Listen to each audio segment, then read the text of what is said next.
Path of Exile 2 is shaping up to be one of the most visually impressive action RPGs to date. But with great visuals come great responsibility for your PC. In this video, I'll break down the graphics settings to explain what they do and share optimization tips to get the perfect balance between stunning visuals and smooth gameplay. I am JammyGiraffe. Hit that like and subscribe, and let's get into it. First things first, I need to make sure that everybody is aware that you can check your graphics and performance settings by pressing F1. This brings up the graphs up in the top right that you can see on my screen now. If you don't see all the information, such as those bars below, the CPU, GPU, VRAM, etc., simply go into your option settings, scroll right down to the bottom in the graphics tab, and click on this show bars. This will remove these bars you see below or add them back on. So if I turn them off, save, come out of the options menu, you can see they're gone. But if I go back in, turn them on, you can see they're there. In addition, you can change the graphs if you want, but turn on all graphs while you're doing this exercise to try and get the right visuals and performance that you desire. I am going to go through all the settings in order, but we'll be doing a summary towards the end, one for high-end PCs, one for medium, and one for low-end, of what I suggest to get the best performance. So let's start with the basics. Display settings. So this is the first section that you will see here. First things first, you've got the renderer. Now the renderer simply is the back end of your graphics. Stick this to DirectX 12 for modern systems. If you feel like you need to optimize for better performance, you could go down to DirectX 11 for stability.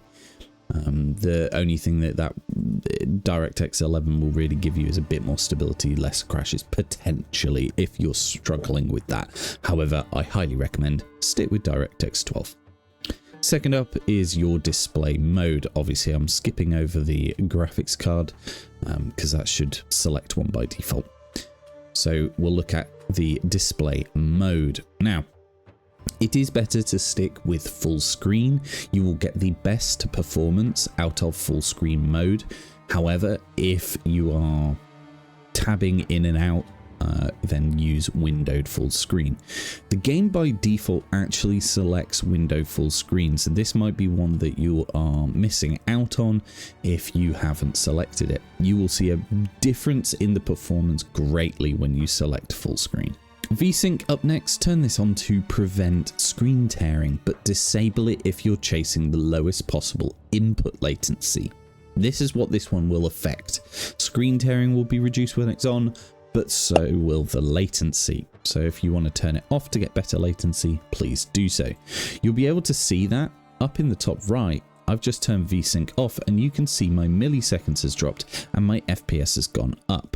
I have selected default to begin with, so you can see that the FPS is lower. So if I turn that back on, locks it at 60 FPS and 70 milliseconds. What it does do though, as you can see, is give a more consistent flat line. So it will give you better performance. Next up is dynamic resolution. This is an interesting one that I think, particularly for those low-end computers, is definitely worth turning on. What this essentially does is on the fly will change your resolution, your window resolution, to adapt with what's going on the screen. So for those lower end computers, this will mean that, you know, in those intense fights, it will drop the resolution a bit, which will reduce your quality, but will maintain a certain level of performance. Highly recommend having this on personally. Next up is window resolution. This one should simply be the native resolution for your monitor.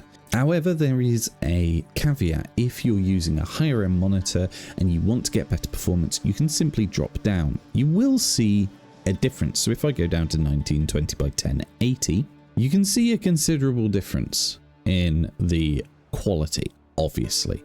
However, if I then turn this adaptive off, you can see my FPS is getting closer to that kind of 90 to 100 and the frames has dropped even further.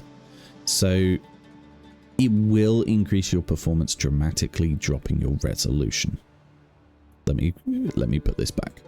So next up is upscale mode. Now for the purposes of this, I have turned VSync off. You'll be able to see more information from these stats up top. If you're using an AMD graphics card, as you can see in the tooltip, then turn it on to FSR. If you're using an NVIDIA graphics card, then use DLSS. I highly recommend doing this. I think it does make a difference to the performance and the general fidelity as you're playing the game. However, if you have a lower end PC, you could drop down to bilinear. So note the graphics settings up in the top right. If I turn to bilinear, it drops the FPS, but it creates a far more steady FPS that doesn't have as many peaks and troughs. It's up to you which way you go. I don't think this makes a huge difference. The default NIS, I think, however, again, will create a flatter FPS, but looks slightly worse, in my opinion, than bilinear. So if you look at the actual screen, you look at the graphics, I changed it to bilinear. I think that softer approach with bilinear looks a little better, but it's really just preference. And to be honest, most people nowadays will be using the FSR or the NVIDIA DLSS. Next up, while keeping VSync off, let's have a look at max image quality. So this is kind of like a preset. So if I change it from quality to balance, you'll kind of watch all the various stats up here move around. If I go to ultra performance, you can see the visual quality definitely drops. I actually think that balanced is probably the way to go. If you've got a higher end PC, then yeah, by all means go for quality, but I think balance looks pretty good and gives you a good level of FPS. So you can see it's teetering around that 90 figure. If I go down to ultra performance, it's not going that much higher. So I would say balanced is fine. Next up, sharpness. This is honestly all down to preference. Higher your sharpness, you can see the texture quality difference. So if you look at this sort of carpet area here, you can see a difference with the sharpness. It almost creates a bit of a glow. I actually prefer this down at the lower end because I feel that that kind of blurry smoothness almost is nicer to look at than the sharp brightness. Next up, we've got HDR. Now, only enable this if the monitor allows. All of this will do is increase the color and contrast within your monitor. In my personal opinion, all it does is increase contrast. Scene brightness and UI brightness, completely preference. All down to what you like to have, how much you like to burn your retina. Your choice entirely. So next up is the detail settings, which basically handle the textures, lighting, and effects in the game.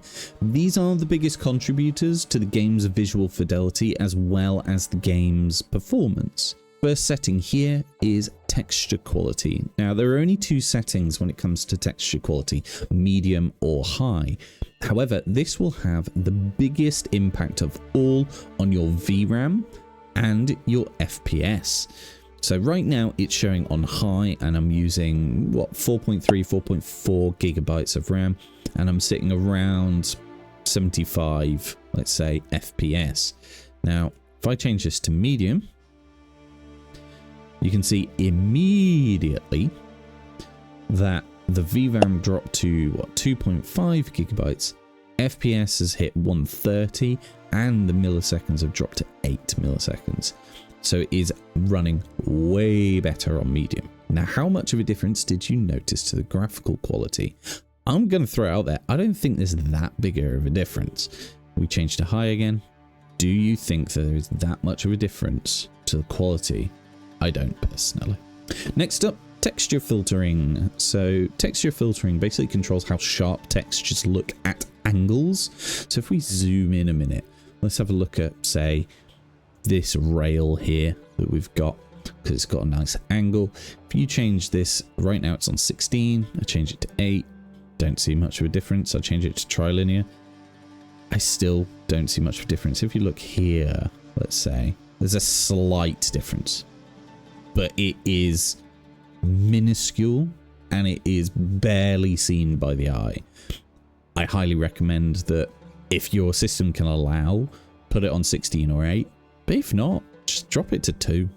You can see a difference up here in terms of the settings slightly, particularly in milliseconds, but it's not enough to warrant a change. Next up is the lighting, which I think is mislabeled, I guess. It says lighting, but really it's shadows and global illumination.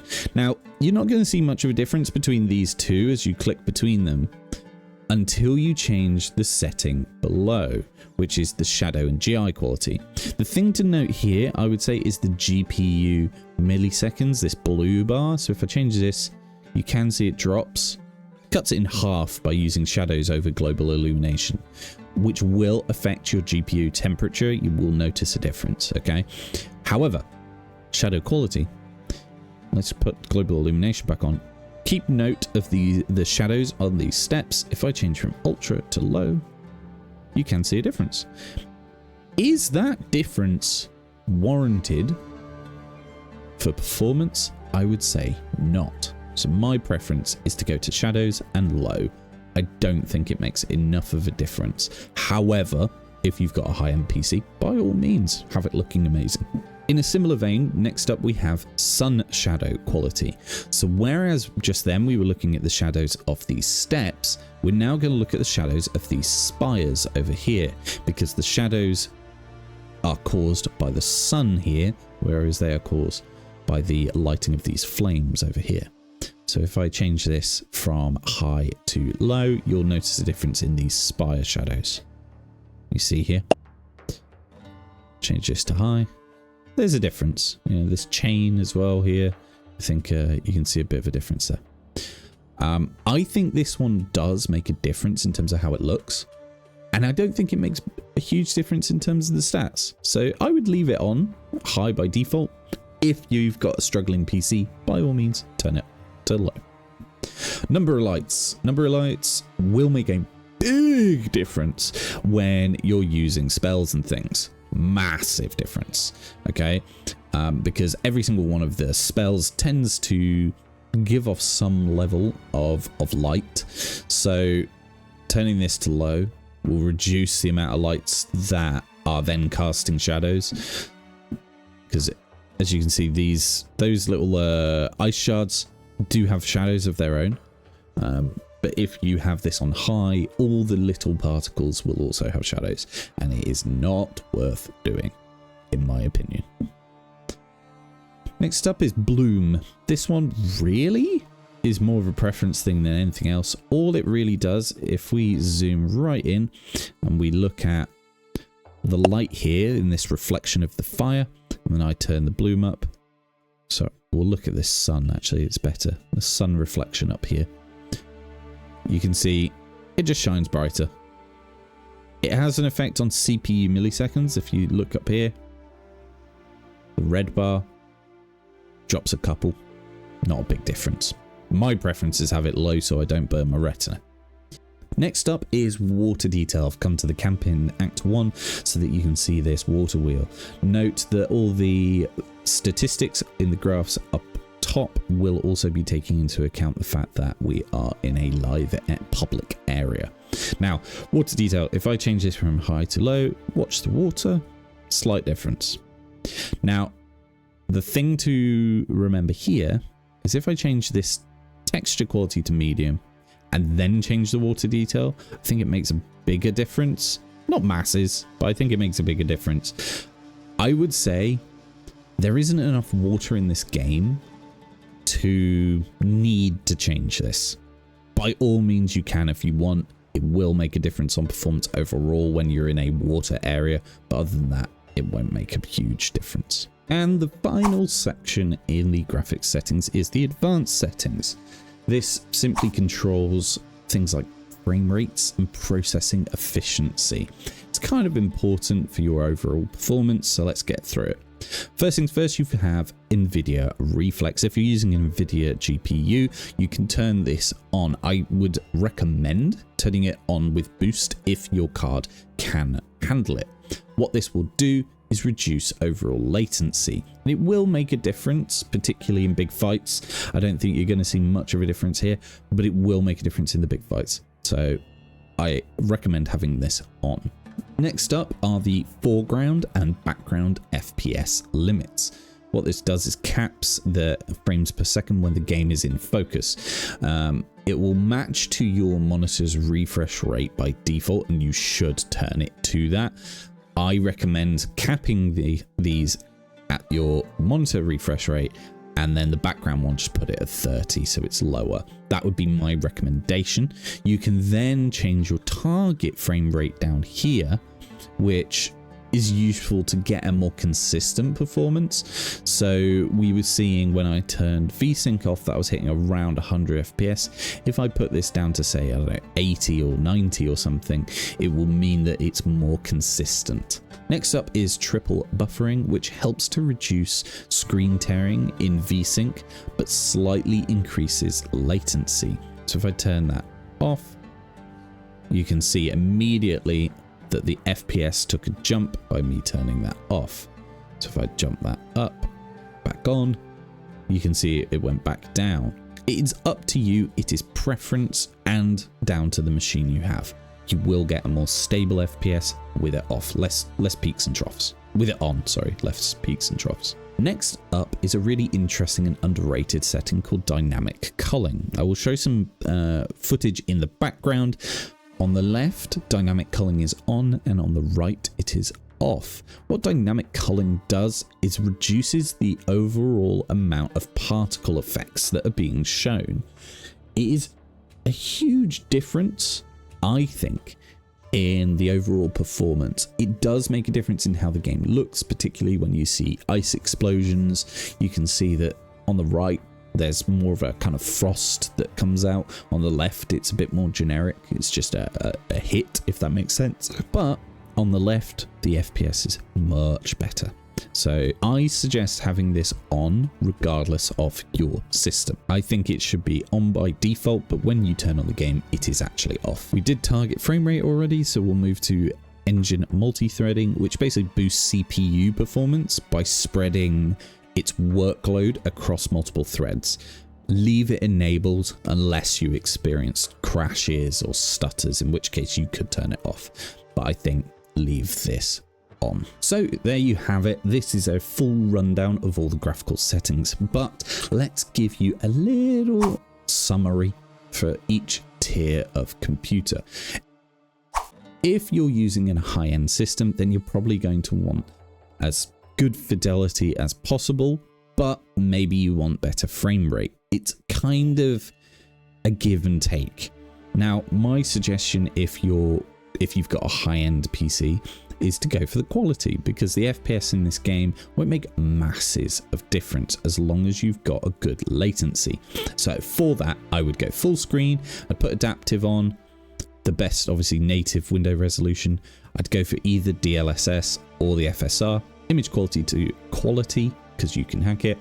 All of these I would put texture quality high, go for 16x on the texture filtering. Shadows, I'd put the global illumination on, and I'd go ultra for all those shadows. A number of lights I would go high, and I think everything else I would leave as is shown, and then I would turn target frame rate as high as it will go. Now, for a medium computer, medium tier kind of PC, the immediate things that I would change are I'd go down to either balanced or potentially performance. I think performance probably. Definitely change your resolution down. If your kind of mid PC can handle a higher resolution, then go for it, but I would probably turn it down. Turn anisotropic down to 2. And I'd probably go to shadows normal and low. I think you could probably leave the number of lights high or just drop it to medium. Everything else should be okay. Your target frame rate, maybe go down to say 80 or 90. And for the low end PCs, for a low end PC, you're obviously going to have the lower window resolution. Go to ultra performance. I'd probably go to bilinear. I would also go medium, trilinear, shadows, low, low there, definitely low here. And water detail, complete preference. I don't think it's going to make a big difference. But the big things you want to make sure you have turned on. If you're using a low-end PC, drop your foreground FPS to 60. Go for your target frame rate of 60 as well. And make sure that you've got dynamic culling on. I think this will help in general. Maybe go for the low water detail. I think this would be the best settings for a low-end PC. I don't think you're going to struggle at all if you've got these settings. I think everything should look fine. You'd still be able to play the game and you'll get a decent level of FPS consistent. So there you have it. That's how to master your Path of Exile 2's graphics settings, whether you're chasing top tier visuals or buttery smooth gameplay. These tweaks should help you find the perfect balance. If you found something helpful, give this video a like and a subscribe, and drop a comment below of your kind of favorite tips and settings you might have found. But be sure to check out my top 10 tips of Path of Exile video as well. You may learn something you didn't know in there. There's some great little tidbits. I've been JammyGiraffe, sending positivity as always. Jammy out.